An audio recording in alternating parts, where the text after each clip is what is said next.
அந்த காலத்துல உறவுகளுக்கு முக்கியத்துவம் கொடுத்தாங்க. உறவுகளுக்கும் ஒருத்தரோட உணர்வுகளுக்கு முக்கியத்துவம் கொடுத்தாங்க. இப்ப அப்படி கிடையாது. நீ எனக்கு 10 ரூபாய் செலவழிக்கியா, நீ தான் தெய்வம். நாளைக்கு இந்த அத்தாயத்துக்கு நான் 10 ரூபாய் செலவழிச்சோம்னா நான் அவங்களுக்கு தெய்வம். காசு எங்க இருக்கோ அந்த பக்கம் லேசா மடியை சாச்சிட்டு வாழ்க்கையை கொண்டு போயிடாது. காசு இருக்க பக்கம் தான் இப்ப காசு வடிக்கு. காசே தான் கடவுளப்பா, அந்த கடவுளுக்கும் அது தெரியுமப்பா. அது கரெக்ட் தான்ப்பா.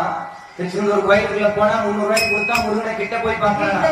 வெளியே நின்று அவர் முருகா முருகான்னு பார்க்க முடியுமா? முடியாதுல்ல. இல்ல விட மாட்டாங்க.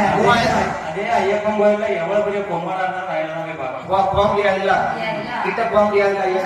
மலையாளம் அப்படி இருக்கு, தமிழ்நாடு இப்படி இருக்கு. அப்படி இல்லாம 18 படி தொட முடியாது. அது ஒண்ணுதாயா, மலையாளம் அப்படி இருக்கு, தமிழ்நாடு இப்படி இருக்குன்னா, நான் ஒரு மாதத்துக்கு முன்னாடி கேரளாவுக்கும் போயிட்டு வந்தேன் லாரியில.